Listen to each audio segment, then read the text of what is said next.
Something I've been meaning to do since I finished building this was actually do a good review of my Chickshaw.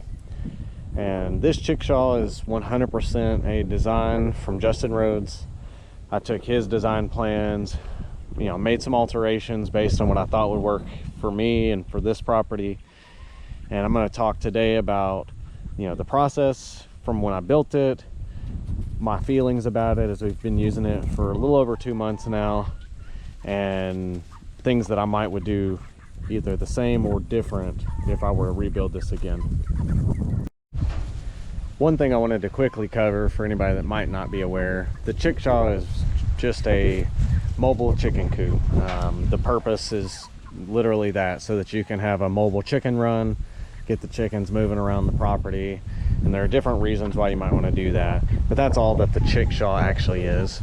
That was a term I think coined by Justin Rhodes himself for his design on this, based on something that he had seen from another individual. And so he had taken some designs from that, customized it to his own, and this again is a variation of that. But this isn't really any different in concept from like an A-frame mobile coop or a chicken tractor or any of those sort of terms. This is along those same lines. So the first thing I wanted to kind of quickly touch on is probably the thing that most people would be interested in, and that is the cost. We're in the middle of high lumber prices, and everything's expensive because of the economy and COVID and things of that nature, supply chain issues. And even still, I think I've probably spent somewhere in the ballpark of $350 to $400 total on all the materials. That said, I had a little bit of lumber already, like a couple of 12-foot boards, and this is entirely cut from 2x4s. Every single piece of lumber on this was cut down from 2x4s. And that also includes like materials like the wheels and stuff.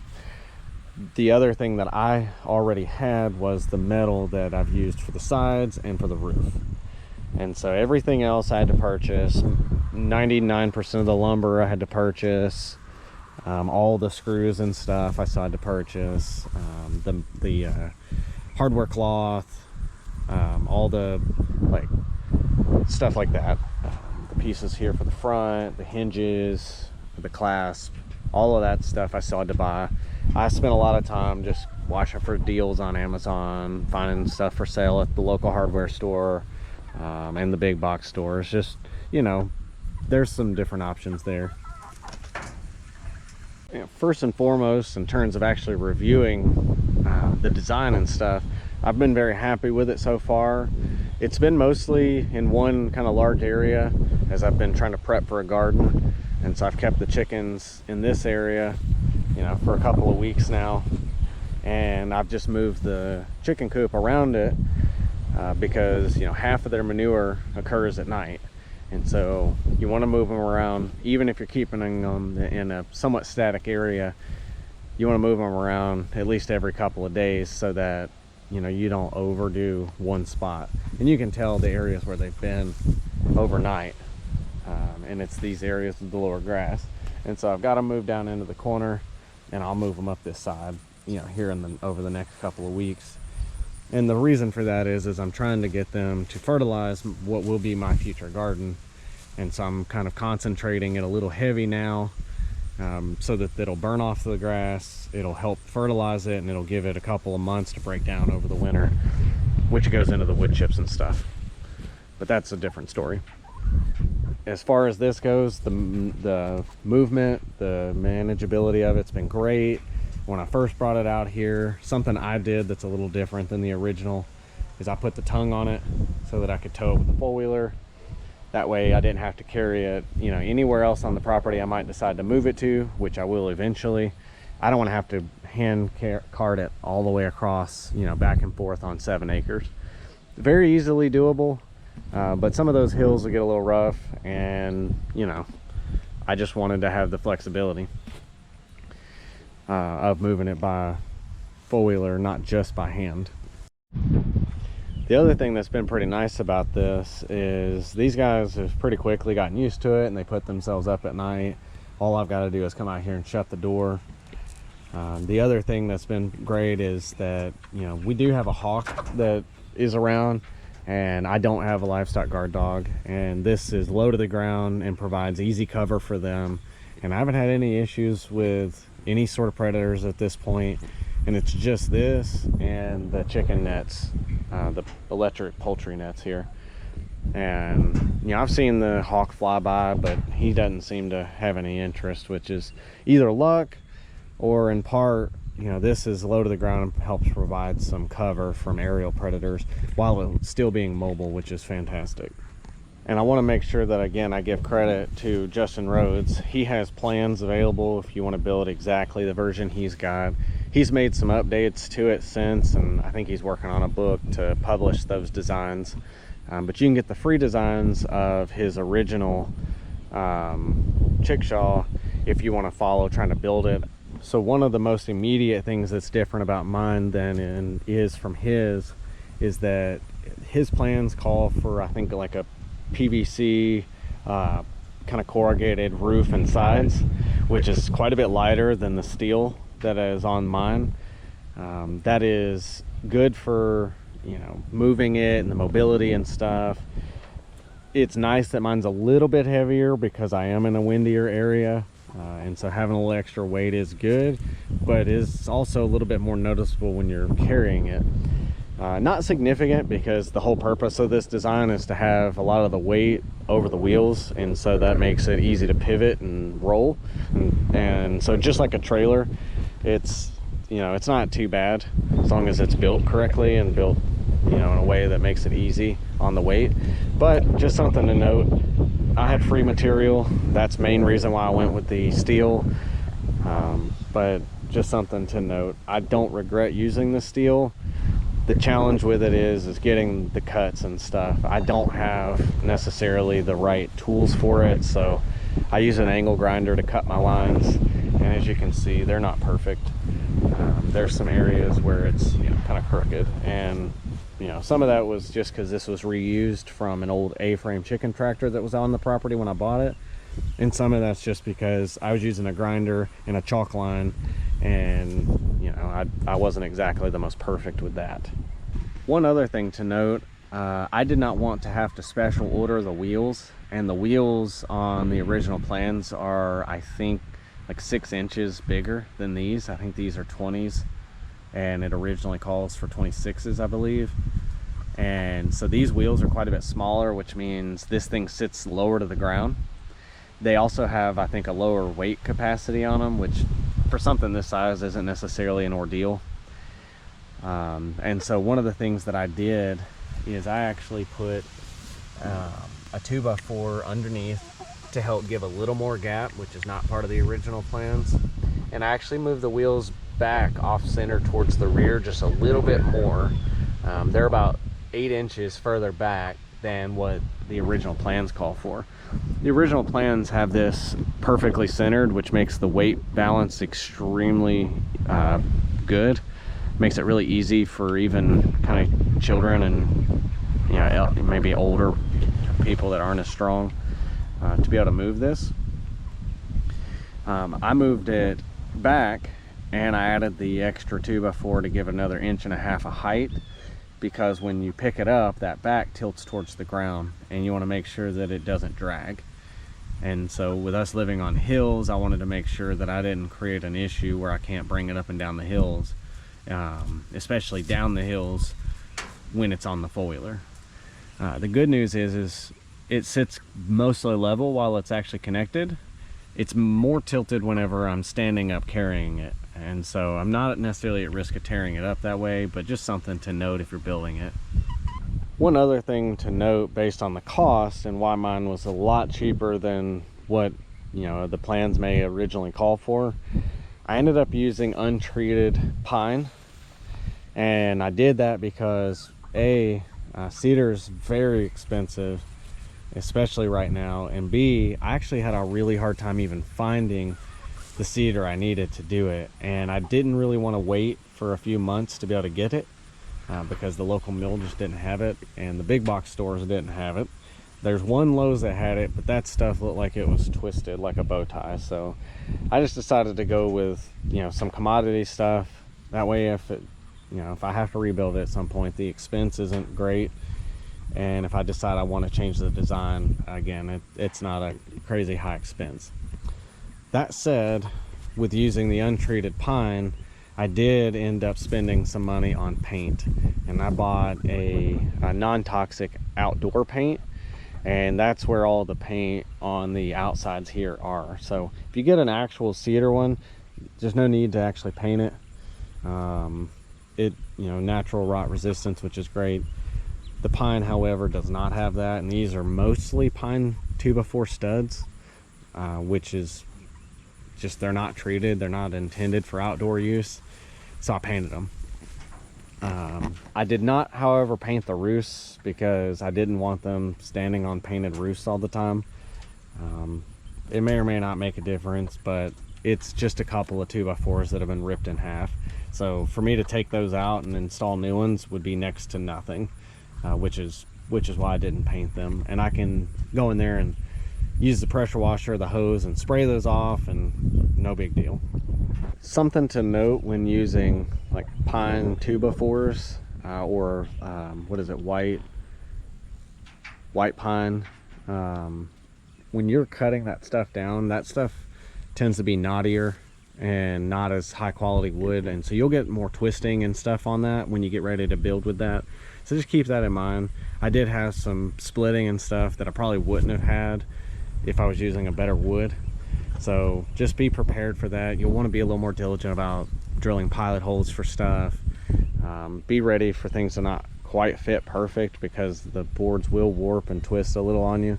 You notice that quite a bit, as the designs for this call for ripping a lot of 2x4s in half, and that's what a lot of the kind of interior framing, the sidewalls, the roof framing, the roofs, all of that is ripped 2x4s.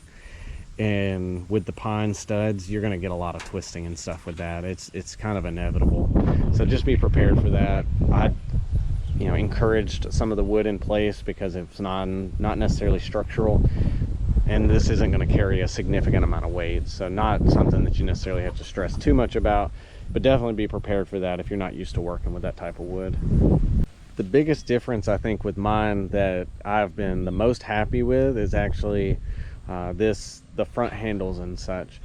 The original handles are made to where you can adjust them based on the height of whatever person, or maybe a middle ground of if you've got taller and shorter people moving it, which is great.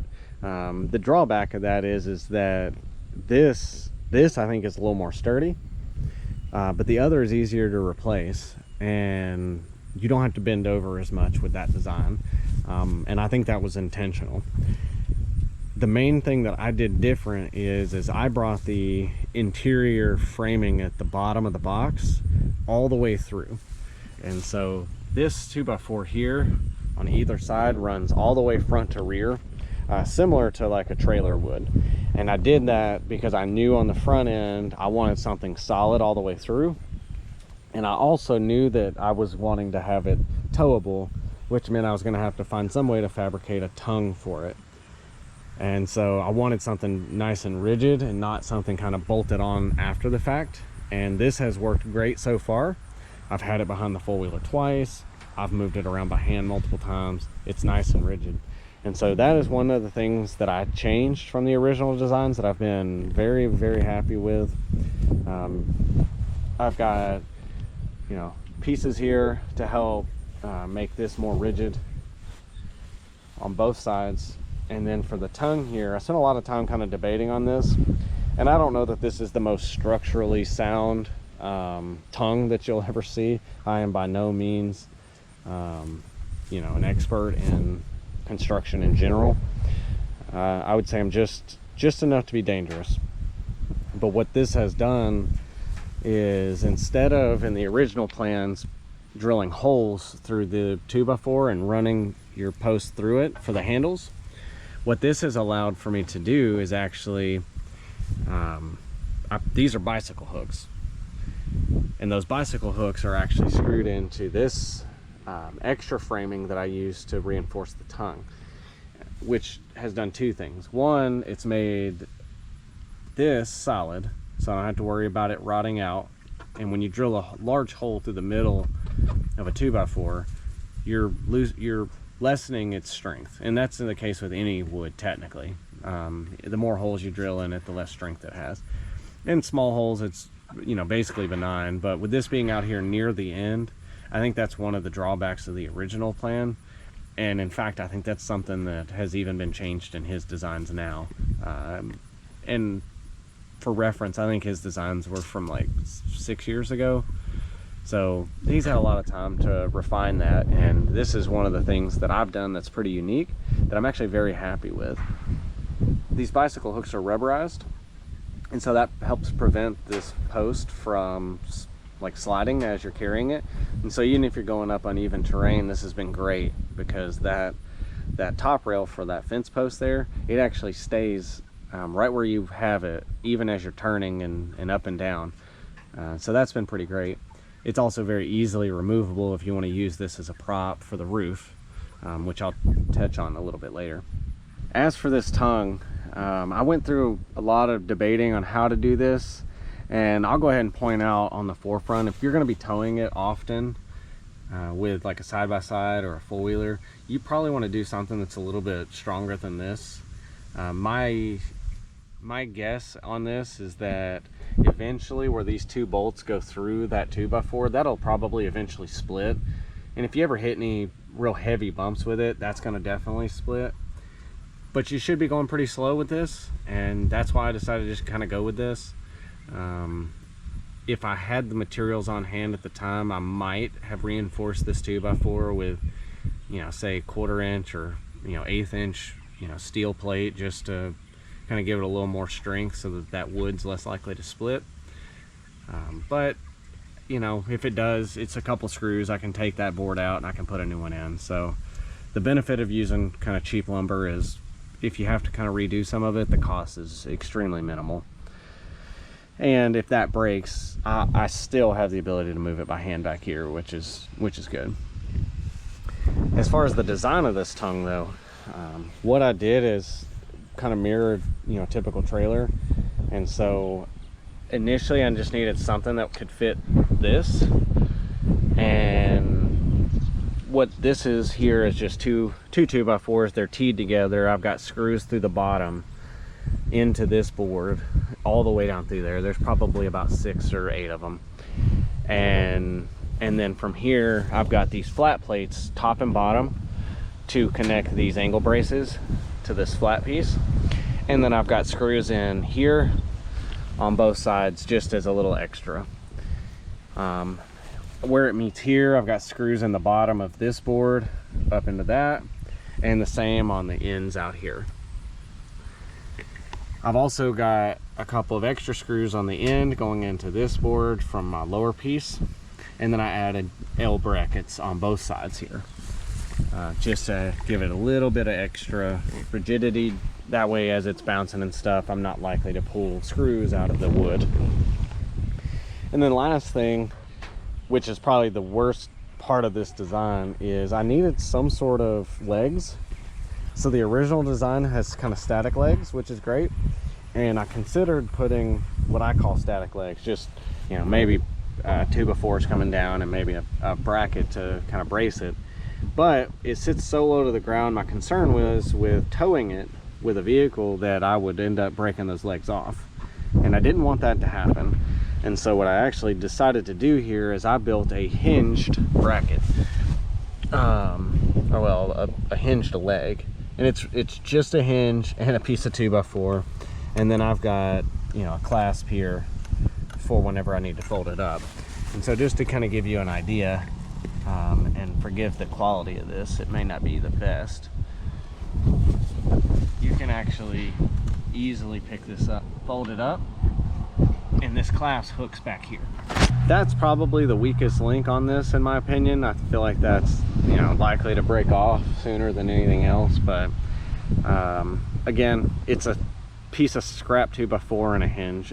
I'd say it's pretty effective, given that it's not expensive and easily replaceable.